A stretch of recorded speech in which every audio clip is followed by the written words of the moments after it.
राजकीय घडामोडी, सामाजिक विश्लेषण, कृषी विभाग, कला व मनोरंजन विश्व आणि क्रीडा क्षेत्रातील बातम्यांचे ताजे व अचूक अपडेट्स महाराष्ट्र शाही न्यूज मराठी. बातमी मागची बातमी, शोध सत्याचा. आंबी खालसा ग्रामपंचायतीच्या विविध विकास कामात भ्रष्टाचार झाल्याचा आरोप केला गेलाय. विविध मागण्यांसाठी आमरण उपोषणासारखे हत्यार उपसून एका तरुणाने आमरण उपोषणाला सुरुवात केली आहे. संगमनेर तालुक्यातील पठार भागातील आंबी खालसा ग्रामपंचायतमध्ये विविध विकास कामांत भ्रष्टाचार झाला असल्याचा आरोप केला गेलाय. अर्धवट कामे पूर्ण करून संबंधित कामांची चौकशी करण्यात यावी अशा विविध प्रकारच्या मागण्यांसाठी गावातील ग्रामपंचायत कार्यालयासमोर बुधवार दिनांक 1 एप्रिलपासून आमरण उपोषणास सुरुवात केली गेली आहे. उपोषणकर्ते अमोल सुदाम थोरात यांनी गेली 5 वर्षात मागासवर्गीयांचे 10% निधी, दलितांसाठी 15% निधी आलेला त्याचं काय झालं, अशा प्रकारचे प्रश्न उपस्थित करत मागासवर्गीय व दलितांसाठी आलेला हक्काचा निधी न मिळाल्याने तसेच गावात झालेल्या 21 कामे ही निकृष्ट दर्जाची झाली असल्याचा त्यांनी आरोप केला आहे. संबंधित कामांची चौकशी करण्यात यावी या मागणीसाठी आमरण उपोषण निरंतर त्यांनी सुरू ठेवलं आहे. जोपर्यंत मागण्या पूर्ण केल्या जात नाही तोपर्यंत आमरण उपोषण सुरू राहणार असल्याच्या मतावर ते ठाम आहेत. त्यांच्यासोबत पाठिंबा देत विजय सुदाम भोर हे देखील उपोषणास बसले आहे. उपोषणकर्त्यांच्या मागण्यांची आज ताग्यात ग्रामपंचायत प्रशासन, गट विकास अधिकारी यांनी दखल घेतली नसल्याचे अमोल थोरात यांनी सांगितले आहे. या दरम्यान त्यांची तब्येत खालावत चालली असल्याने प्राथमिक आरोग्य केंद्र घारगाव यांचे मार्फत त्यांच्यावर उपचार सुरू करण्यात आले. संबंधित 21 कामांची विस्तार अधिकारी केडी सरोदे, पंचायत समिती संगमनेर यांनी चौकशी करून अहवाल सादर करण्याबाबत पत्राद्वारे कळवण्यात आलाय. या दरम्यान उपोषणस्थळी घारगावचे पोलीस निरीक्षक हेमंत थोरात, पोलीस कॉन्स्टेबल प्रमोद गाडेकर यांनी भेट दिली आहे. उपोषणाबाबत संबंधित स्तरावर माहिती देण्यात आली आहे. काय नाव तुमचं? अमोल सुदाम थोरात, राहणार आंबी खालसा. कधीपासून उपोषणाला सुरुवात केली आणि काय मागणी आहे? 1 तारखेला 12 वाजता उपोषणाला बसलेले. आंबी खालसामध्ये दलित वस्तीचे 15 वित्त आयोगातून येणारी निधी दलित वस्तीसाठी 15% असतो आणि मागासवर्गीयांसाठी 10% असतो. तो ग्रामपंचायतीने 1 रुपया खरेदी यावरती केला नाही. आणि अशी भरपूर कामे, सरकारी कामं आहेत 15 वित्त आयोगातली. त्या कामांमध्ये भरघोस असं निधी बाहेर गेला किंवा यामध्ये भ्रष्टाचार झाल्यासारखं दिसतो. आणि वारंवार आम्ही ग्रामपंचायतीशी संपर्क साधला, पण ग्रामपंचायतीने आम्हाला उडवीची उत्तरं दिली. आपण ज्या कामांमध्ये भ्रष्टाचार झालाय असा आपला आरोप आहे, त्या संदर्भात काय आपल्याकडे सबळ पुरावे आहेत का? हो, माझ्याकडं आतापर्यंत 20 कामांची भरघोस कागदपत्रे माझ्याकडे आहे. आणि त्यातल्या त्या 2 कोटीचं जलजीवन मिशन काम आहे, त्याचं तर पूर्णपणे माहिती माझ्याकडे आहे. आणि बाकीची पण आहे, 50-60-70% माहिती उपलब्ध आहे. स्वतः मी त्या कामांवरती जाऊन मोजमाप करून आलेलो आहे. ग्रामपंचायत आता तुम्ही जे उपोषणाला बसले, काय अधिकारी वगैरे तुमचे या ठिकाणी येऊन तुमची काय विचारपूस केली? आज 2 तारीख, आज पाटबंधाऱ्याचे साहेब, त्यांचं नाव आहे, आणि ग्रामपंचायतीचे विस्तार अधिकारी असतात, ते येऊन 2 जण येऊन गेलेले, आम्हाला माहिती तिथं बोलले. त्यांचं कामकाज सुरू झालेलं आहे. तुमची एक मागणी आता पूर्ण झालेली दिसते, बाकीच्या ज्या उर्वरित मागण्या आहेत नाही. आतापर्यंत 2 मागण्या पूर्ण झाल्याशिवाय उपोषण मी सोडणार नाही. सर्व ज्या गोष्टी 20 माहिती मागितली आहे 20 कामांची, तेवढी माहिती पुरेपूर भेटल्याशिवाय मी उपोषण सोडणार नाही. तुम्ही यांना उपोषणाला तुम्ही यांना साथ देण्यासाठी बसलात, काय सांगाल तुम्ही?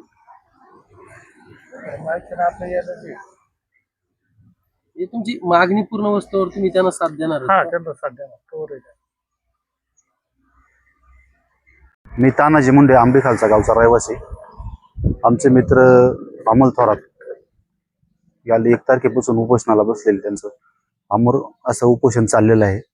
आणि ते उपोषण करताना त्यांची मागणी अशी आहे की 15 वित्त आयोगातून जे कामं झाले त्या कामांची निकृष्ट दर्जाची काही कामं आहेत, त्याच्यामध्ये असं त्यांची मागणी आहे की त्या कामांची चौकशी होऊन ते कामं सुरळीत करून घ्यावी आणि दलितांसाठी 15% निधी निधीचं काय झालं असं, आणि गावातली निकृष्ट सरकारी कामांची चौकशी होण्यासाठी त्यांनी उपोषणाला बसले. आणि आमचं त्याच्यासाठी ग्रामस्थांच्या वतीने हे असतील सगळ्यांच्या वतीने त्याला पाठिंबा देण्यात आलेला आहे. बस. काय नाव तुमचं? नितीन बाळू बर्डे, राहणार आंबे खालसा 12 काय समस्या आहे? समस्या आमच्या जे म्हणजे आज माझी 4थी पिढी चालू आहे इथं. अजून आमचे राहते घर जे नावावरती नाही, नोंदी नसल्यामुळं आम्हाला घरकुलं बांधताच येते नाही तिथं. आतापर्यंत आम्हाला सगळ्यांना प्रत्येकाला घरकुलं येऊन गेले, पण ते जागे अभावी ते मागे गेले. तर ग्रामपंचायतीने याची नोंद घ्यायला पाहिजे. ग्रामपंचायतीला अधिकार आहे जागा कुठं द्यायची कुठं नाही.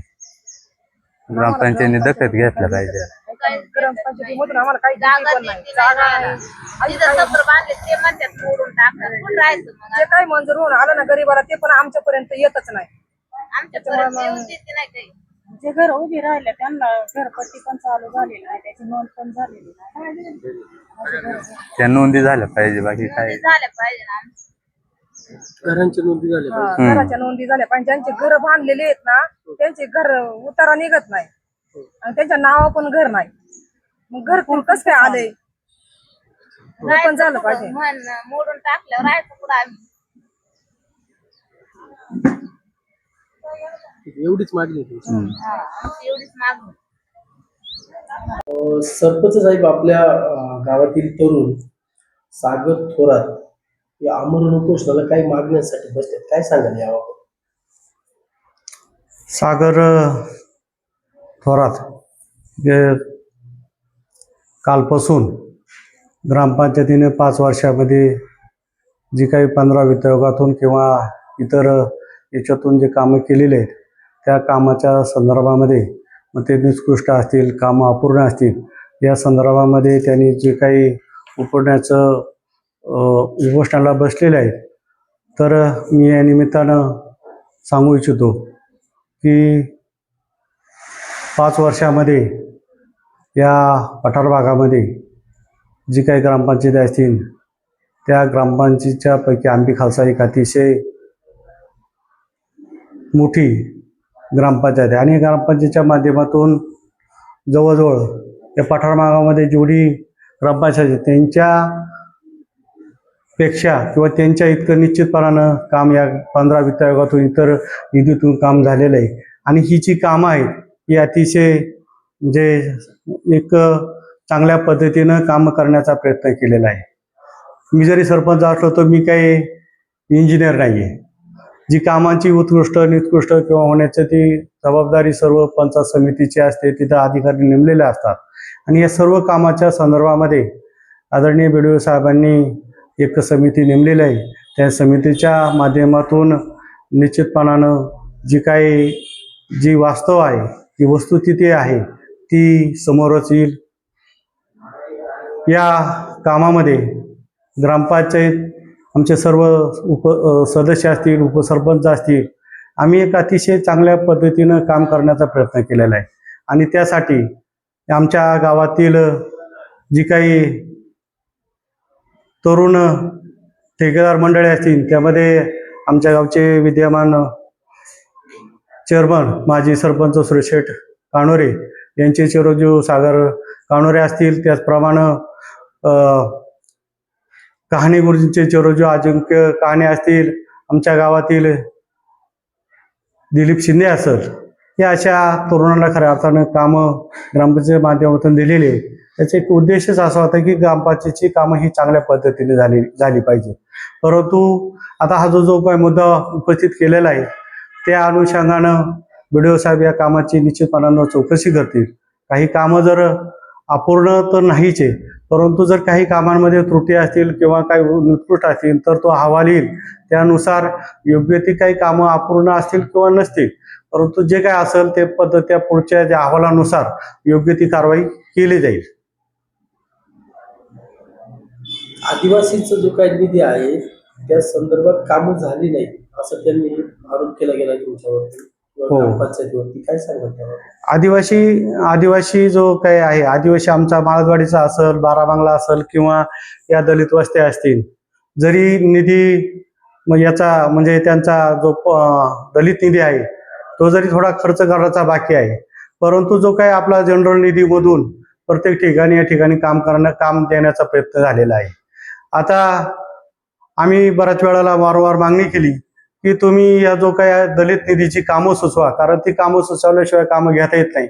परंतु माझ्या माहितीनुसार दलित वस्तीवरची कामं न सुचवल्यामुळं ती कामं तो निधी अजून बाकी आहे. परंतु तरीही पण आपण एक मागच्या फेब्रुवारी महिन्यामध्ये माळदवाडी या ठिकाणी तिथल्या ग्रामस्थांनी त्यांचं जे काही सार्वजनिक समाज मंदिर आहे त्याची दुरुस्तीची मागणी केलेली आहे, ते आपण आता ती घेतलेली आहे. त्याच्यानंतर जो काही प्रभाकरराव भोरविद्यालयामध्ये जी काही आदिवासीची मुलं आहेत, मागासवर्गीयांची मुलं आहेत, त्यांच्यासाठी जवळजवळ 18-19 हजाराचे ड्रेस या ठिकाणी त्यांना गणवेश, शालेय गणवेश दिलेले आहेत. त्याचप्रमाणे जे काही आमची कसबी वस्ती असेल किंवा दलित वस्तीवरती जी काही स्ट्रीट लाईट आहेत, त्या स्ट्रीट लाईटच्या वरती बल्ब बसवण्याचं काम, त्याच्यावरती सुद्धा 15-16 हजार रुपये खर्च झालेला आहे. आणि उर्वरित खर्च तो आपण भविष्यामध्ये नक्कीच करणार आहे. आणि मी एक विनंती करतो की या बांधवांना की तुम्ही चांगली कामं सुचवा, तुम्हाला योग्य जे कामं असतील ते कामं सुचवा. भविष्य काळामध्ये नक्की त्याच्यावरती आपण तो निधी खर्च करून टाकू. आता यामध्ये जे उपोषण करते आहेत, सागर थोरात उपोषण बसले, आजचा हा दुसरा दिवस आहे. त्यांच्या विविध मागण्या आहेत, जे काही भ्रष्टाचाराचे आरोप केले जातात, त्यांच्या मागण्यांवरती विचार करून त्यांना उपोषण बसवून परावृत्त किंवा त्यांचं उपोषण संपवण्यासाठी तुमचं ग्रामपंचायत प्रशासन असेल किंवा तुम्ही असाल, काय प्रयत्न कराल? आता त्यांना आम्ही जे काही BDO साहेबांनी जी काही समिती नेमलेली आहे, त्या समितीचं BDO साहेबांचं पत्र आम्ही त्यांच्याकडे घेऊन गेलो होतो. परंतु त्यांनी ते काही मान्य केलं नाही. ते म्हणजे जोपर्यंत आमचा म्हणजे ज्या काही मागण्या आहेत किंवा आमची जी काही समस्या आहेत त्या पूर्ण झाल्या, म्हणजे त्याची शहानिशा झाल्याशिवाय आम्ही उपोषणावरून उठणार नाही. आता जे काही BDO साहेब वरून काय आदेश देतील, काय चौकशी करतील, कारण आता लवकरच या ठिकाणी ग्रामपंचायतच्या ह्या कामाच्या चौकशी होईलच. जी काही कोणी म्हणजे दोषी असतील त्यांच्यावर निश्चितपणाने कारवाई करायला पाहिजे. कारण जर उत्कृष्ट, आता माझ्या दृष्टिकोनातून जर उत्कृष्ट असलं तर, परंतु ते उत्कृष्ट किंवा निकृष्ट ठरवणार मी नाहीये. जर त्या अधिकाऱ्यांनी ते कामाबद्दलची जी काही त्रुटी जर असल्या तर निश्चितपणानं जे काही त्याला जबाबदार असतील त्यांच्यावरती जे काही आता उपोषणकर्ते बसलेले आहेत त्यांच्या बरोबरीनं आमची सर्व ग्रामपंचायतची टीम ही त्यांच्या बरोबर नक्कीच राहील. शेतकरी बंधूंनो, आमच्याकडे हायटेक टेक्नॉलॉजी मशिनरींचा वापर करून नामांकित कंपन्यांची विविध प्रकारची रोपे ऑर्डरप्रमाणे खात्रीशीररित्या उत्तम गुणवत्ता व दर्जेदार क्वालिटीत तयार करून घरपोच मिळते. शेतकऱ्यांच्या विश्वसनीय व हमखास उत्पादन देणाऱ्या बियाण्यांचे व रोपांचे BL गांजवे अँड कंपनीच्या मळगंगा ॲग्रो हायटेक नर्सरीला आजच भेट द्या. तसेच मुंबई, पुणे, नाशिक, ओतूर, नारायणगाव, संगमनेर, चाकण यांसारख्या कृषी मार्केटच्या डेली सर्व्हिसमध्ये मिरची, गवार, भोपळे, दोडके, कोबी, फ्लॉवर, कारले, शिमला मिरची, वांगी त्या सर्व प्रकारच्या भाजीपाल्यांची खरेदी व विक्री केली जाते. आमचा पत्ता Malganga hi-tech agro nursery, Sakur फाटा जवळच, पिंपळगाव देपा, तालुका संगमनेर. संपर्कासाठी proprietor Babasaheb Ganjave Patil. Mobile number 7507 35 45 21. Maharashtra Shahi news Marathi, बातमी मागची बातमी, शोध सत्याचा.